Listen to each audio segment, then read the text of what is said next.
Anda kembali bersama Liputan 6 Daerah Jawa Timur.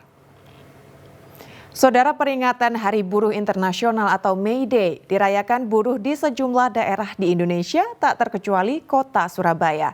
Ribuan buruh dari berbagai kota berkumpul di kawasan Jalan Ahmad Yani yang merupakan pintu masuk kota Surabaya.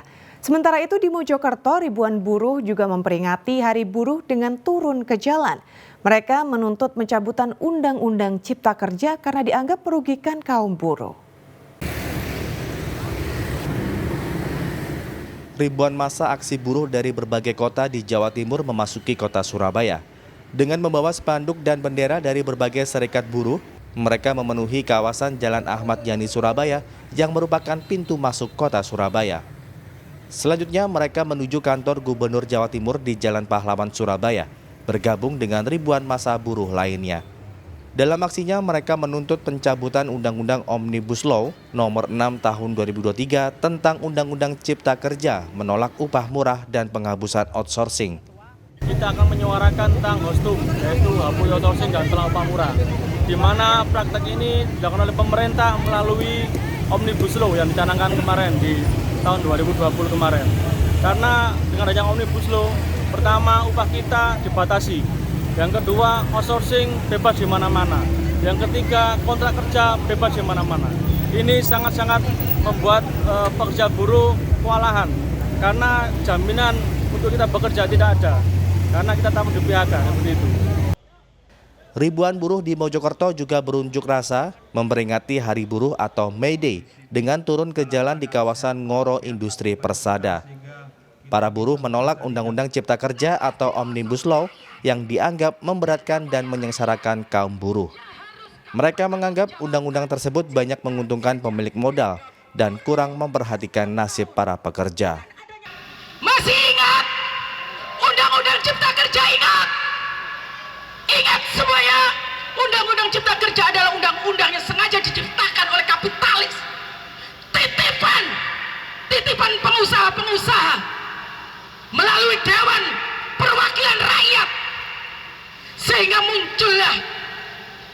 lahirlah Undang-Undang Cipta Kerja yang tidak sesuai dengan apa yang menjadi koridor kita sebagai kaum buruh atau rakyat Indonesia. Isi dari undang-undang ini sangat mengerikan.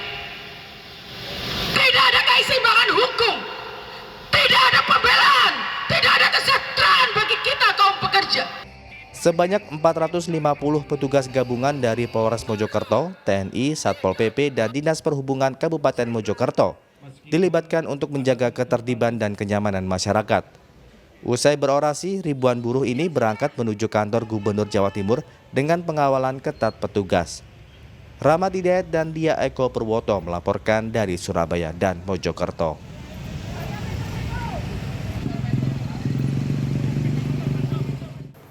Saudara, Presiden Republik Indonesia Joko Widodo menyerahkan puluhan ribu sertifikat dari program redistribusi tanah kepada 5.000 warga Banyuwangi. Sertifikat tanah tersebut berbentuk elektronik.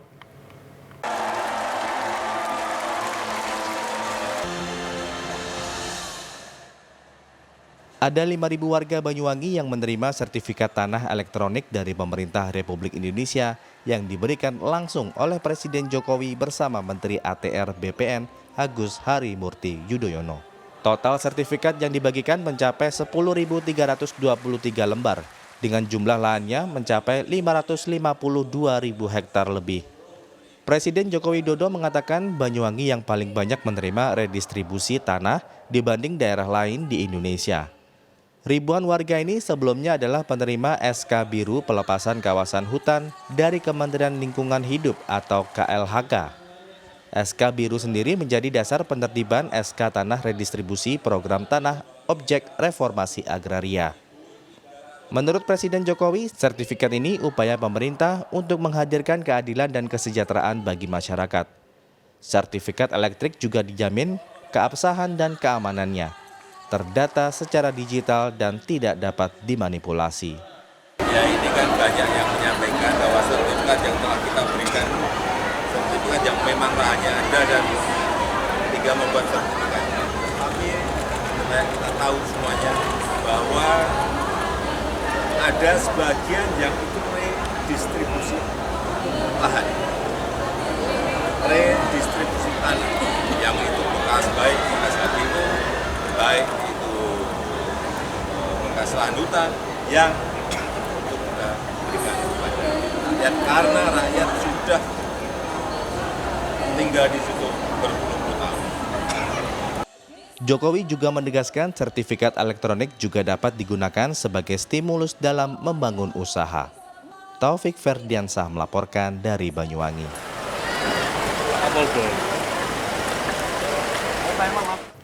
Saudara, seorang pria di Waru, Sidoarjo babak belur dihajar massa usai nekat mencuri motor. Aksi pelaku terpergok pemilik motor saat beraksi menggunakan kunci T rakitan.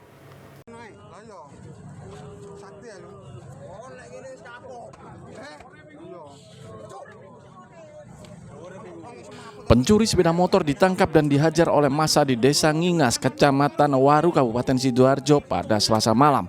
Pelaku yang saat itu menggunakan kunci T rakitan sempat membobol kunci stang sepeda motor korban. Namun belum sempat melarikan motor curiannya, pelaku terpergok oleh pemilik motor yang berteriak hingga mengundang perhatian warga. Sempat terjadi aksi kejar-kejaran antara massa dengan pelaku, namun pelaku berhasil ditangkap dan akhirnya babak belur dihajar massa. Beruntung polisi tiba dan mengamankan pelaku dari amuk massa. Motor apa Pak yang diambil Pak? Beat kalau nggak salah Pak. Ada berapa pelaku Pak tadi Pak? Kayak saksi mata kayak saya 3 orangan. 3 orang. Tinggal kayaknya gimana Mas? Yang tertangkap cuma satu tadi. 1 orang yang ketangkap. Habis itu tadi bilangnya ada kejadian juga Pak hari ini malam ini tadi. Iya, maghrib di Waru. Hilang Sudah hilang. Dari tangan pelaku disita barang bukti kunci T rakitan. Pelaku kemudian dibawa ke rumah sakit oleh aparat Polsek Waru. Zainul Fajar melaporkan dari Sidoarjo. Pria di Mojokerto sukses memproduksi kecamba beromset puluhan juta rupiah. Simak informasi selengkapnya sesaat lagi.